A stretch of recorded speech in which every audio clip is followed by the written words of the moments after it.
Bendiciones. Quiero compartir con ustedes este canto.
Muy bien, lo comparto con ustedes para su conocimiento. La Iglesia de Cristo tiene un himnario excelente y bueno, todos los himnarios que tenemos, todos los himnos que tenemos están en español.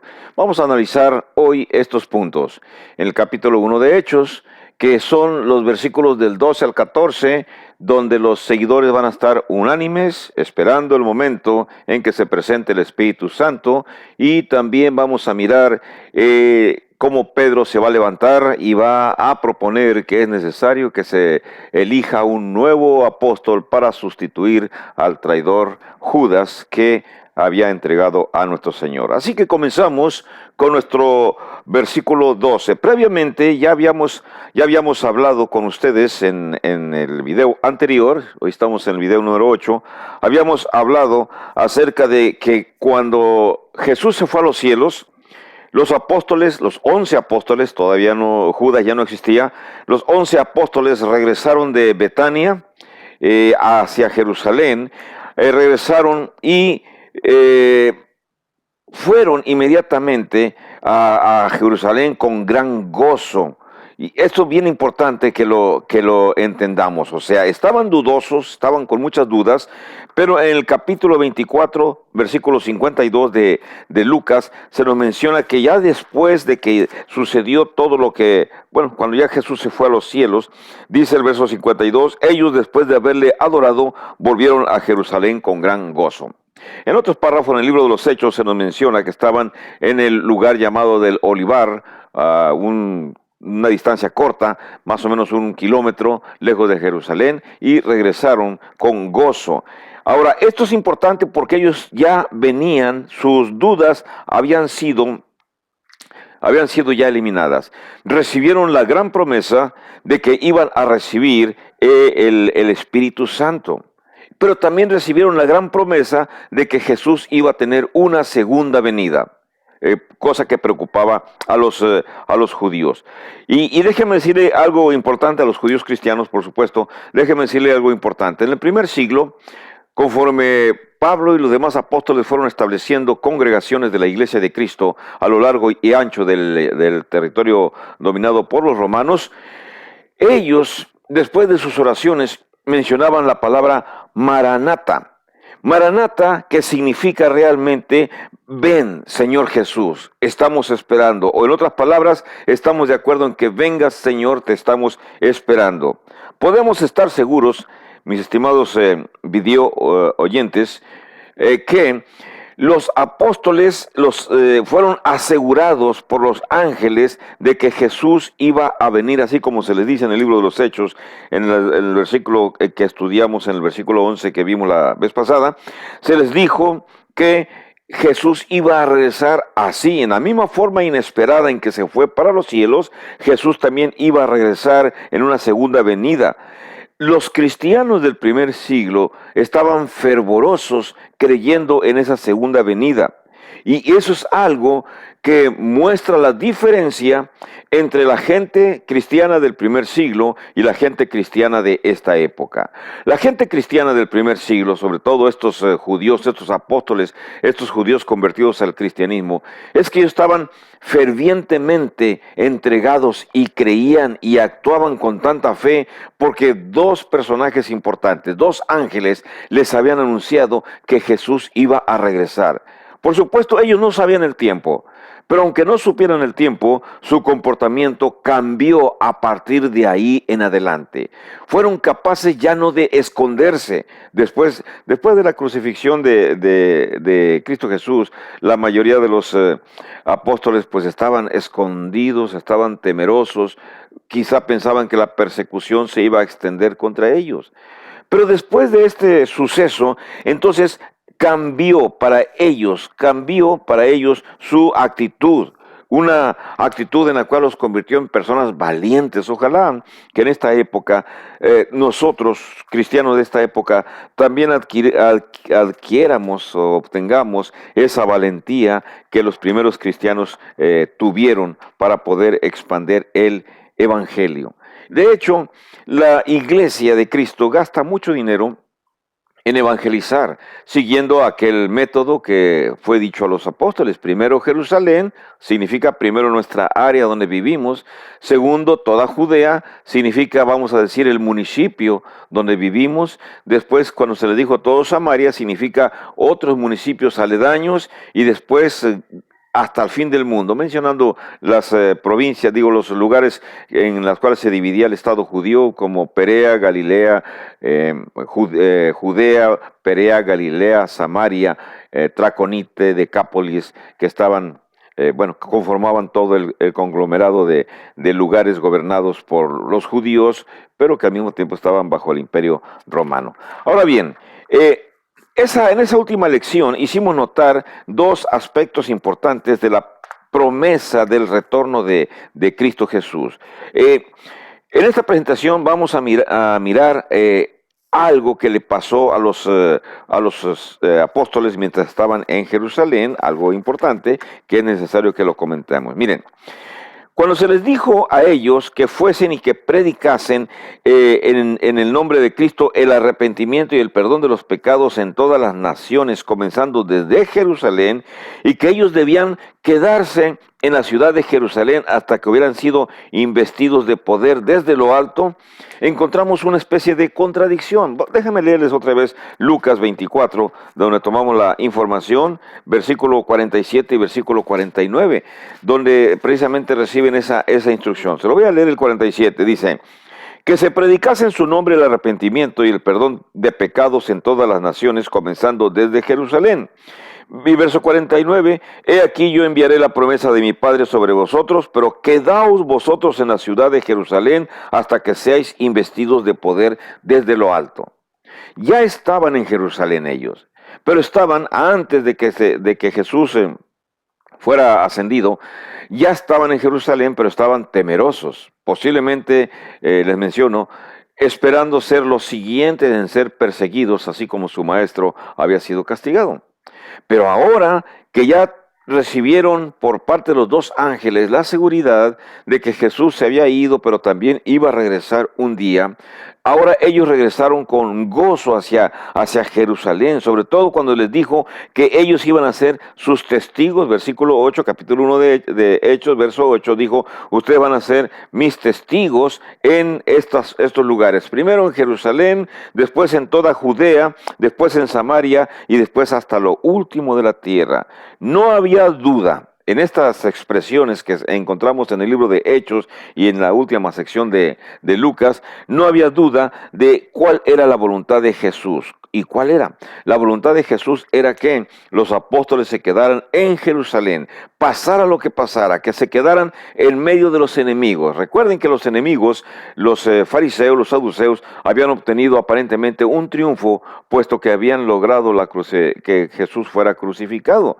Así que entonces es posible que los fariseos y saduceos se anduvieran ufanando en toda la ciudad, mencionando que habían vencido por fin a ese revolucionario Jesús que andaba soliviantando a la gente. Y los apóstoles estaban en medio de la revuelta, en medio de una población que estaba asombrada de lo que había acontecido. Así que en la mentalidad actual, para nosotros sería Jerusalén el último lugar en donde regresaríamos, puesto que ahí fue donde sucedieron los hechos que destruyeron prácticamente su cohesión, su unidad con nuestro Señor Jesucristo. Así que no creemos que los apóstoles voluntariamente hubieran escogido estar en Jerusalén. De hecho, la mayoría son galileos, así que entonces, después de haber muerto el maestro, lo ideal era que cada uno regresara a su tierra y, bueno, siguiera su vida normal, porque ya su maestro había desaparecido. Pero Jerusalén, el lugar donde estaban los enemigos de Jesús, el lugar donde Jesús había sido crucificado, no tenía grandes raíces para los apóstoles. Pero aquí encontramos algo notable y algo importante: el deseo de los apóstoles de sujetarse al mandamiento de Jesús, aunque pareciera que no es lógico. Y esto es importante porque más adelante Jesús va a dar mandamientos que para mucha gente, y aún en la actualidad, gente en la antigüedad y gente en la actualidad, consideran que son ilógicos. Por ejemplo, le voy a mencionar rápidamente aquí el asunto de bautizarse, que es sumergirse en agua. Para muchas personas dice: eso es ilógico. ¿Cómo voy a meterme en el agua y ya cuando salga del agua yo ya soy perdonado de mis pecados? No creo en eso.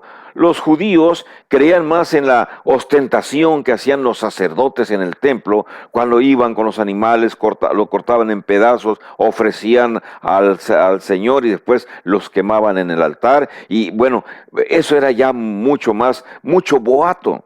En la actualidad también muchos de ustedes, no me lo van a negar, no les gustan las reuniones de gente sencilla que se reúnen debajo de un árbol en lugares que no tienen ninguna de las comodidades para reunirse. Muchos de ustedes quisieran o quieren o anhelan tener grandes edificios como los que tienen los señores católicos, con sus grandes templos, grandes construcciones muy antiguas, como los multimillonarios como el señor de la luz del mundo, quien acaba de ser tomado prisionero en California. Grandes templos, como los mormones, cómo construyen gigantescos templos, o los testigos de Jehová, cómo tienen edificios muy bien acondicionados. Y ustedes dirán: bueno, si la iglesia de Cristo es de Cristo, ¿por qué son tan humildes? De hecho, la iglesia de Cristo está formada más de personas humildes que de personas pudientes. Bueno, después de este comentario, menciono que los apóstoles quizá deseaban estar en Galilea con sus familiares, en sus hogares, conviviendo. Sin embargo, se les dio una orden, y es importante esta orden que se les da. Dice en el capítulo 1, verso 12: entonces volvieron a Jerusalén desde el monte que se llama del Olivar, el cual está cerca de Jerusalén, camino de un día de reposo.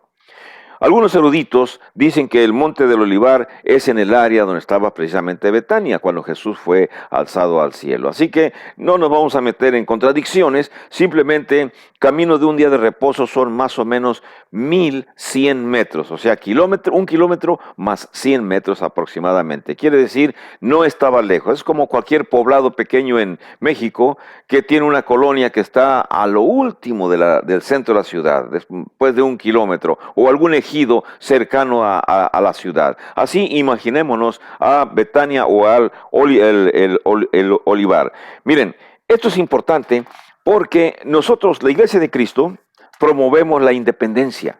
Cada congregación es independiente. Donde quiera que se reúna, no tiene que rendirle cuentas a nadie, únicamente la congregación tiene que rendirse cuenta a sí misma y al Señor. O sea, el Señor es nuestro guía, entonces a Él nos dirigimos. Y todas nuestras colectas, todo lo que hacemos es para el uso de la congregación. Como la congregación lo decida, está bien. No tenemos obligación de andar enviando a algún centro donde ahí se van a concentrar las ofrendas o los dineros y que ese centro después los va a redistribuir. No funcionamos así.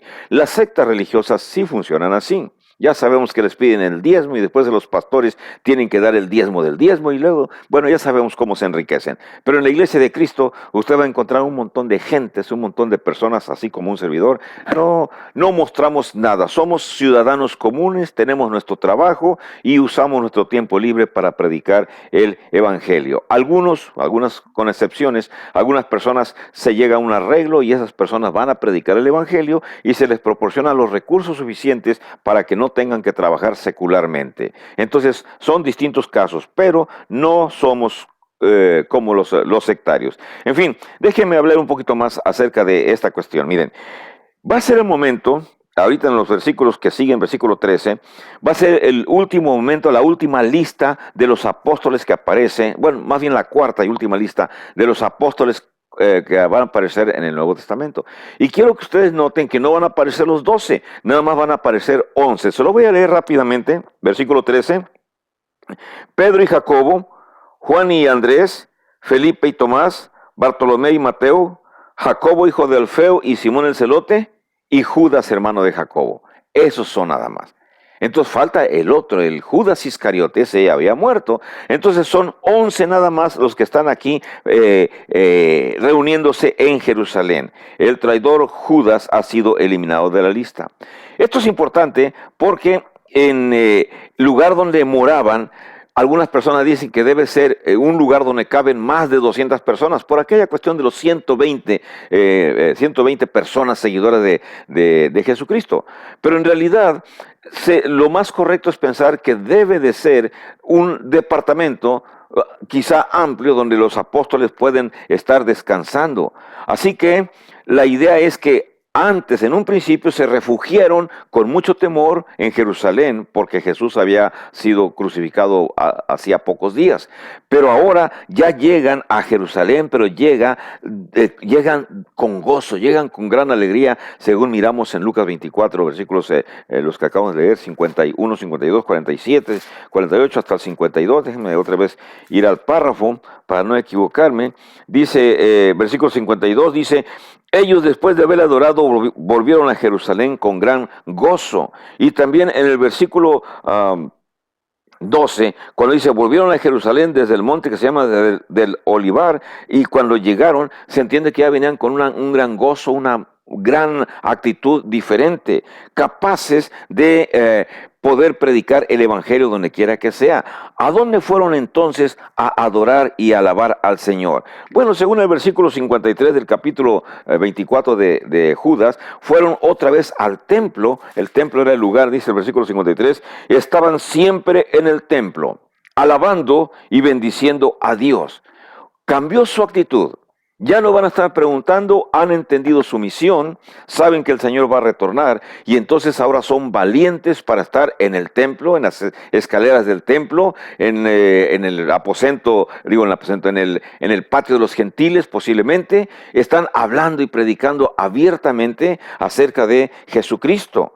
Ellos levantaban sus voces a Dios, no trataban ya de esconderse como anteriormente había pasado. Eso nos habla de un gran cambio que había pasado en los apóstoles, un cambio que había resultado en que ahora tenían fe en aquel Señor resucitado, que ellos lo miraron con sus ojos, que había emigrado a los cielos. Llega el momento entonces, versículos 15 al 26, en el versículo 14 dicen: todos estos perseveraban unánimes en oración y ruego con las mujeres y con María, la madre de Jesús, y con sus hermanos. Como ya miramos en Lucas, debieron de haber estado en el templo. no en el aposento alto, porque eso es un espacio muy pequeño donde únicamente caben los apóstoles. La cuestión es que cuando ellos pasaban el tiempo en el templo y también en el aposento alto, eh, vamos a decir que tenían una especie de tensión nerviosa, porque están esperando. ¿Qué es lo que están esperando? La promesa que se les dijo de que iban a recibir el Espíritu Santo dentro de no muchos días. A la mayoría de nosotros, la gente común y corriente, no nos gusta esperar porque nos desesperamos. Así que los apóstoles no sabían cuándo iba a acontecer ese suceso. Así que nos imaginamos a los apóstoles yendo al templo cada día, predicaban abiertamente de Jesús y luego regresaban a consumir sus alimentos al aposento alto o a descansar, a dormir. Jesús había dicho que el Espíritu Santo vendría dentro de no pocos días, no muchos días. Dice el versículo 5, dice, seréis bautizados con el Espíritu Santo dentro de no muchos días. Entonces, ellos podrían estar, esos muchos días podrían haber significado semanas, podría haber significado meses o incluso podría haber significado años. Si era la voluntad de Dios que ellos esperaran en Jerusalén, ellos iban a cumplir la voluntad de Jesús, fueran el tiempo que fuera necesario. Ahora, otra cosa, cuando uno está esperando alguna cosa en compañía de más personas, notablemente surge la conversación, el comentario, la plática, el animarse los unos a los otros. Ahora, ellos, cuando estaban ahí, se entiende que recibían visita, dice el versículo 14. Todos estos perseveraban unánimes en oración y ruego con las mujeres y con María, la madre de Jesús, y con sus hermanos. Entonces, no precisamente quiere decir que estaban todos en el aposento alto, pero tenían una convivencia, un trato constante con los demás miembros de seguidores de nuestro Señor Jesucristo. Esa frase donde dice perseveraban unánimes en oración y ruego con María y con la madre de Jesús y con sus hermanos. Esta frase, cuando dice que perseveraban unánimes, la palabra unánimes nos indica bastante porque se está buscando precisamente eso, que los seguidores se mantengan unánimes, no rencores entre ellos, no pleitos entre ellos, no discusiones entre ellos. Todos están esperando un mismo suceso. ¿Cuál? La venida del Espíritu Santo. El siguiente versículo como que parece que nos nota que habían 120 personas, pero no puede ser, no pueden caber 120 personas en un aposento alto, al menos aquí en mi casa en el segundo piso, no puedo amontonar 120 personas porque estarían incómodas, pero 10, 12, 15 personas, 20 personas cabríamos muy cómodamente. Entonces, tengo que pensar de esta manera para entender que no puede ser que hayan sido los 120. Cuando se incluye a María y a Marta, posiblemente también pueden haber estado las esposas de los apóstoles, las mujeres que habían ministrado para las necesidades de Jesús cuando habían dado de su dinero, los más seguidores, a las mujeres que estaban cerca de la cruz cuando Jesús fue descolgado, las mujeres que fueron a la tumba cuando Jesús ya no se encontraba en la tumba, en fin. La mayoría de las mujeres que se mencionan en las Escrituras debieron de haber estado junto con los apóstoles, todos platicando, conviviendo y esperando el momento en que viniera el Espíritu Santo. Luego, cuando se menciona a los hermanos de Jesús, esto es bien importante, porque sabemos que hay grupos religiosos que dicen que Jesús no tuvo más hermanos, pero sí, tuvo más hermanos de madre. De padre no, porque de padre nuestro Señor Jesús es hijo de Dios y los demás hijos de María son hijos de José. No tenemos ninguna duda acerca de sus hermanos, de la existencia de sus hermanos, aunque otras personas digan que no, que son primos, pero no son primos, son los hermanos, porque ellos incluso no creyeron en Jesús. Antes de su crucifixión, los voy a llevar a ustedes al libro de Juan, en el capítulo 7, versículo 5, donde el autor tuvo buen cuidado de expresar que los mismos hermanos eran incrédulos acerca de Jesús, dice el versículo 5. Versículo 4, dice, porque ninguno que procura darse a conocer hace algo en secreto. Si estas cosas haces, manifiéstate al mundo. Estamos hablando de una discusión, de un pleito, o lo están empujando su propia familia cuando Jesús estaba en Galilea. No querían andar en Judea. Y sus hermanos, versículo 3, le dijeron, sal de aquí, vete a Judea, demuestra que los discípulos vean tus obras. Y el versículo 5 dice, porque ni aun sus hermanos creían en él. Eso es en Juan, capítulo 7, verso 5, del 1 al 5. Pero ahora en el libro de los Hechos se nos menciona que sus hermanos también estaban ahí. ¿Qué había hecho que ellos cambiaran de opinión? Por supuesto que todos los sucesos habían demostrado que Jesús es el Hijo de Dios, que había ascendido, habían observado y entonces su fe se fortaleció. Después que Jesús fue resucitado entre los muertos, Él hizo sus apariciones delante de Jacobo, que era el mayor de sus hermanos. No hay duda de que Jacobo también va a compartir la información con el resto de sus hermanos. La cuestión de la aparición de Jesucristo a él mismo la va a compartir después con sus hermanos. Estoy tratando de encontrar aquí el texto, el párrafo donde se apareció a Jacobo. 1 Corintios capítulo 15, verso 7. Jacobo era medio hermano de Jesús, tenía la misma madre, María, pero padre diferente. Entonces el mismo Jacobo le debió haber platicado a sus hermanos José, Simón y Judas, según Mateo 13:55, que eran hermanos de Jesús. Pero ahora todos estaban reuniendo con los apóstoles. Pudieron haber estado ahí otras personas con los que estamos familiarizados. ¿Recuerdan ustedes el resucitado Lázaro? Pudo haber estado ahí. ¿Se acuerdan ustedes de Nicodemo, aquel que fue de noche? Bueno, también pudo haber estado ahí. ¿Se acuerdan de José de Arimatea? ¿Se acuerdan de Zaqueo? Funcionarios públicos, gente importante que no se atrevían muy bien a demostrar su fe en Jesucristo. Debió haber sido un grupo fascinante. Personas muy cultas, reunidas con pescadores y todos hablando de los sucesos acaecidos en apenas unos días atrás. Imagínense ustedes cómo estaría la emoción en ese grupo cuando están platicando y dicen, no, Jesús dijo que iba a mandar el Paracleto, que iba a mandar el Espíritu Santo. Pero ¿cuándo llegará? ¿Qué clase de conversaciones tendrían? Pues, seguro conversaciones de mucha emoción, porque estaban ya listos para irse. Ellos sabían que para poder salir necesitarían el poder del Espíritu Santo. Miren, realmente no sabemos todo lo que hicieron este grupo, pero nada más lo imaginamos, lo pensamos. Pero ellos tenían una actividad importante que es hermosa esa actividad. Noten lo que dice el verso 14. Dice, ellos perseveraban unánimes en oración y ruego. Oración y ruego, una actividad que muchísima gente en todo el mundo se le ha olvidado. Estoy seguro que la mayoría de ustedes, los que no son cristianos, la mayoría de ustedes nos levantamos, se levantan y cuando vamos a almorzar no somos capaces ni de darle gracias a Dios por los alimentos ese día.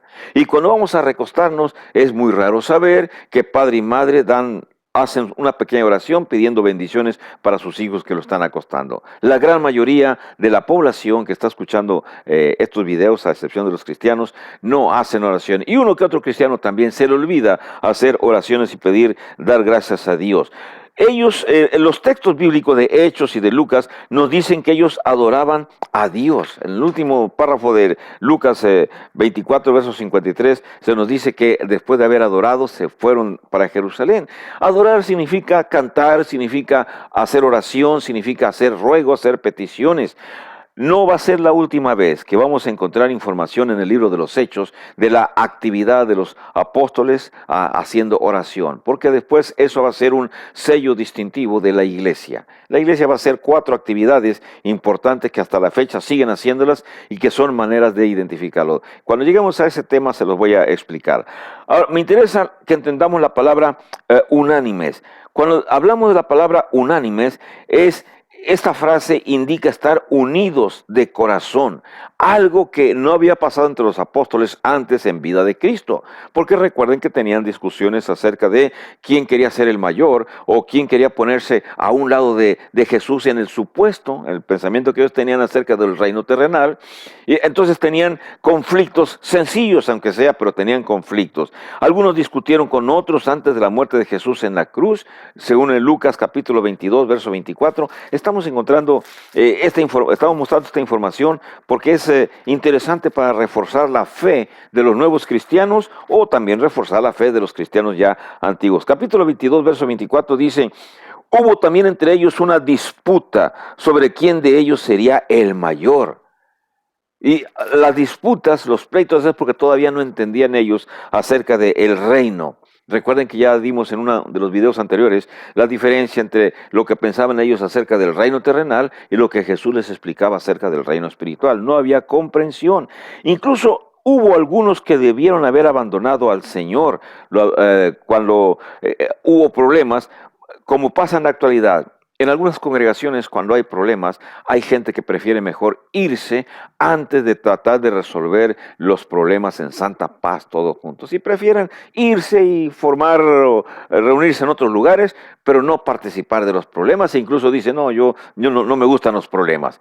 Señores, ustedes quieren ser cristianos. La vida de cristiano es muy problemática porque tenemos que estar resolviendo problemas constantemente, personales o de otros. En fin, la palabra unánime significa que quizá todos ellos tuvieron que doblegar su orgullo para tratar de mantenerse unidos porque tenían fe en el Señor resucitado y tenían fe en que iba a enviar la promesa del Paracleto. Por eso, hermanos, hermanos o personas en esta época, hay una manera muy fácil de ocupar nuestro tiempo. Podemos ocupar nuestro tiempo en asegurarnos primero que todo esté bien entre nosotros y el Señor. Si no, las cosas no están bien entre usted y el Señor, entonces, bueno, no se preocupe, ya su destino está sellado. Pero si queremos estar bien con el Señor, tenemos que preocuparnos en primero tener buena relación con Él, obedeciendo el Evangelio, y después tener buena relación con los demás hermanos, evitando las discusiones y los pleitos entre nosotros.